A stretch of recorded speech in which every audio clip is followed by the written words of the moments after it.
I'm sick of racetracks closing down because of HOAs and country clubs. You often hear non-car people tell us to take it to the track, and trust me, we have been trying to. In fact, we still try to, but it's getting harder and harder when more and more HOA MFs keep closing tracks down. Be it Cletus McFarland, the local drag strip near the city I live in, or even a famous raceway like Laguna Seca, homeowner associations as well as country clubs are quickly closing down many famous racetracks across the nation using lawsuits, noise complaints, and whatever reasons they can find. And what is really crazy about this is, who do you actually think came first in most of these land disputes? Like, which one do you actually think was there first on that land?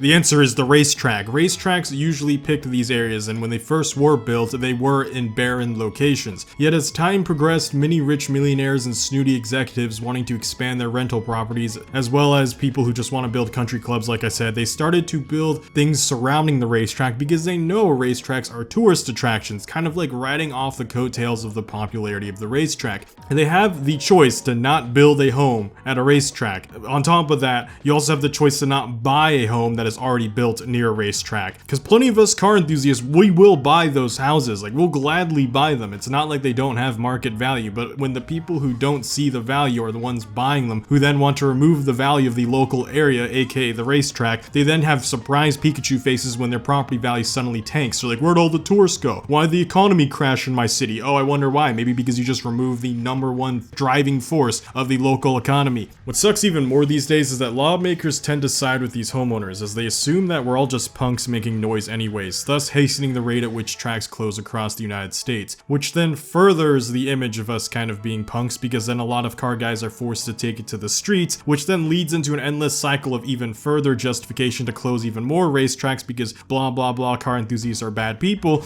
In other words, this is kind of a weird case of, by not accommodating car enthusiasts, the problem actually gets worse, not better. Even if you aren't a car enthusiast, I've got a pretty good example to illustrate this. Think back to Prohibition. Remember when the government was like, yo, let's ban alcohol, this will be a great idea? Yeah, well, it turns out it was not a great idea, and we have the hindsight to now know that. Throughout the 20s and 30s, as long as there was alcohol, whether it was illegal or not, it didn't change the fact that people were going to find a way to drink it. What's funny is that souped up cars actually stemmed from this era of history. We now call them tuners, obviously, but they rose to prominence with the sole purpose of outrunning the police in order to deliver alcoholic goods. In other words, the Prohibition law actually made alcoholism and the culture surrounding alcohol far worse, not better, and crime increased on all fronts. Banning something does not make things better, and something similar applies here. The more laws, regulations, and restrictions you place on cars, combined with the fact of you also taking away racetracks and this sole outlet for people to legally and safely practice racing, it won't reduce street racing. It won't reduce people's desire to mess with their cars. In fact, it's going to increase it, because now everyone's going to do it on a public street instead. Because much like with alcohol and how some people will just genuinely want to drink it, or even people who don't even want to drink it still occasionally don't mind getting a drink every now and then, if there are going to be cars, there are going to be people that want to speed them. That's just the reality of the situation. That's the reality of most things in life, is when you give someone haha funny device, they're going to want to push the button on said funny device, which is why you give them a safe place to do so. You don't just say, hey, the problem actually is the activity itself, because like I said, look what happened with Prohibition. It causes a weird forbidden fruit effect where when you tell people not to do something, they actually want to do it even more, especially if they once had the ability to do it, therefore they feel like they've lost a right they once had. Even if people who don't do it, like I said, the idea of knowing they could do it still gave them comfort. So when you're like, hey, you can't do this anymore, they're like, I didn't plan on doing it, but now that I can't do it, I'm upset. And again, that's what Prohibition did, and again, that's kind of what happens with racetracks here.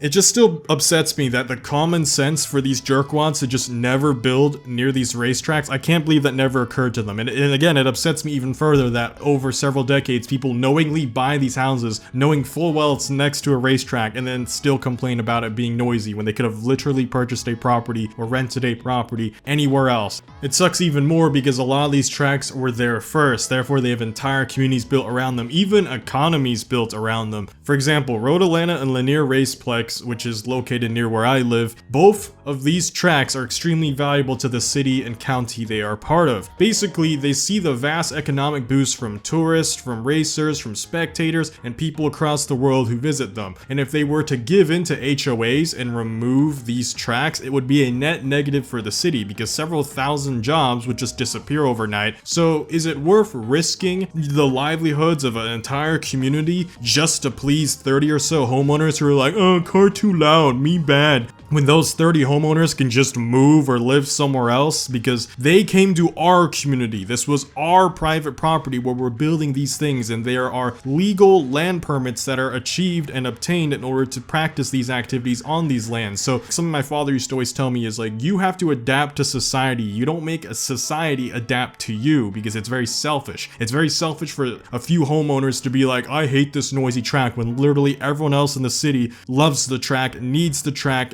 and also really just appreciates it because it becomes part of their tradition. It becomes something that's ingrained in their heritage and their local city's history. Of course, something more dangerous than HOAs and probably more annoying are freaking snooty country clubs. Like Laguna Seca recently this year is undergoing a lawsuit with homeowners as well as a country club. And this is tragic because Laguna Seca enforces as well as follows all the legal laws regarding racing, be it noise restrictions on cars, be it spectator regulations and limitations on the amount, and even limiting the amount of times that they can race per year to not cause too many disturbances. And in spite of that, these same country clubs and homeowners are trying to sue Laguna Seca for being a public nuisance, and this is really ironic considering that the culture of that era only existed because of Laguna Seca and the community was built around it, not the other way around. It wasn't you had a community and Laguna Seca came in and ruined your community. Most people are there for Laguna Seca. Their second excuse, of course, is the tried and true, oh, well, it's an environmental hazard because car bad, anything car related bad, car bad. If I repeat car bad and combine it with the word environment, that'll upset people enough to the point that I will be right. Which, by the way, golf courses at country clubs are actually proven to be one of the most pollutive sports from a land use situation because it uses more land than any sport, yes, including racetracks, because there are far more golf courses than racetracks, and even if there weren't, golf courses are surprisingly big. I mean, for Christ's sake, in and of itself, it kind of has a racetrack. Have you seen those golf carts driving within them? It's clearly more of an environmental hazard than a racetrack ever could be.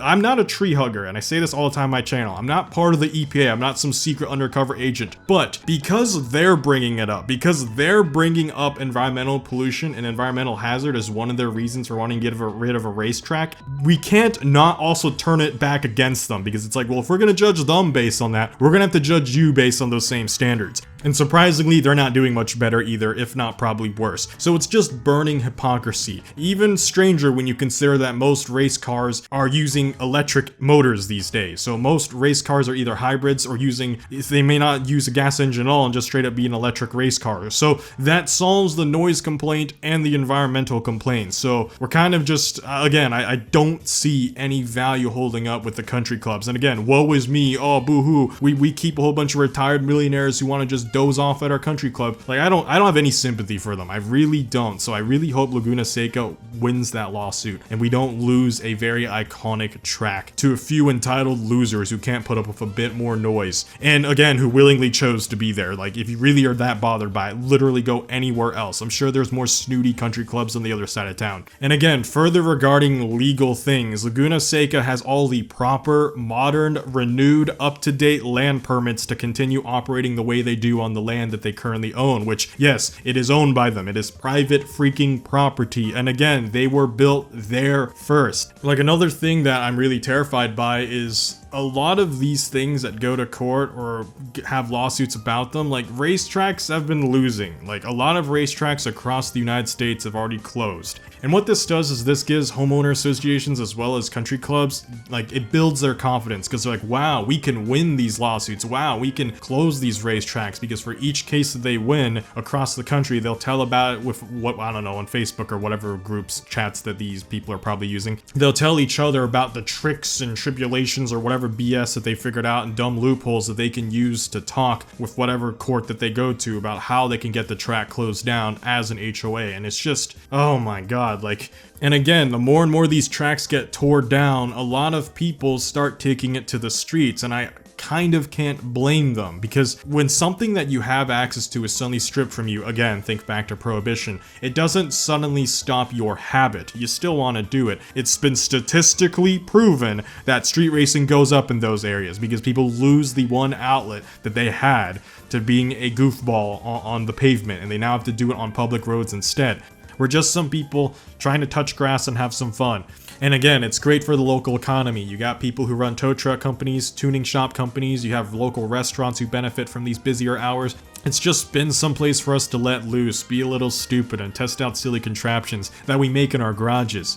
The racetrack has been a great place for these thoughts to come to fruition and for us to socialize and meet people who share the same goals and passion as us. The same generation that lives in retirement homes around these racetracks and golfs away at all these country clubs around these racetracks, they're the same people who always complain, "I'm so sick of kids playing on iPads," yet they're taking away more and more reasons for us to go outside. The best way you can contribute to helping your local racetrack is by keeping an eye out for petitions and sign against HOAs and country clubs, as well as showing up to local zoning meetings if you're able to. If you don't want to be that involved, I don't blame you, and an easier way is to just attend these race events. These days I don't go to car meets or car shows because I'm always going to race events instead. It's been no secret that I'm a regular around Linear Raceplex or Road Atlanta for all the various events they host. And I don't actually race my car that often, and you don't have to either. You can attend as a spectator, and some of these locations are as cheap as $15. You can come to eat, scream from the bleachers, or you can even help people around in the pits, or you can just talk to people about cars, and there's a lot of like-minded people there who just enjoy being there. It just sucks that we're losing that. We're losing that to people who want to paint us as villains just so they can enjoy, what? I don't even know what they're trying to enjoy. Just what? A little bit, like 30 more minutes of silence each day, if that even. And my final plea to people who aren't non-car enthusiasts, what you guys need to realize is that your tax dollars go for paying the damage that is caused by street racers, the people who block intersections, the ambulances that have to rapidly blare through looking for people with injuries, or even just bystanders who unfortunately get put into danger because there's cars randomly swinging around on the streets. The racetracks prevent this. More importantly, guess who pays for racetracks? Not a single tax dollar from you. Us car enthusiasts willingly pay for racetracks. We willingly participate in them. You should still have an incentive to protect these racetracks, because why should you suffer your tax dollars to deal with more street racers when you can let us car enthusiasts who continue to willing to pay to race the heck away from you guys, but we can't because we're getting it taken away from us because a few millionaire snobs at country clubs or 30 losers in an HOA are basically brainwashing you into thinking that we're the bad guys, but you are the ones who ultimately pay for it. Because guess what happens when they win? Their retired, secure millionaire life gets to be even more peaceful and quiet in a place that they shouldn't have been in the first place, because again, they had no right to complain about noise from the racetrack when they moved there after the matter of fact. The racetrack was there first, and secondly, they don't even live in the cities or courts. Like whenever they win most of those court cases, they're coming to your guys' cities, and then they win, get their land, they get their piece at the cost of now everything coming to your streets. When we, as car enthusiasts, never should have lost our land to begin with. That racetrack should have never been removed to begin with. Anyways, this rant has gone on long enough. Thanks for watching, and if you love automotive content, then make sure to subscribe and like this video. Share it to your fellow car enthusiasts. See y'all next time. Blade Angel out.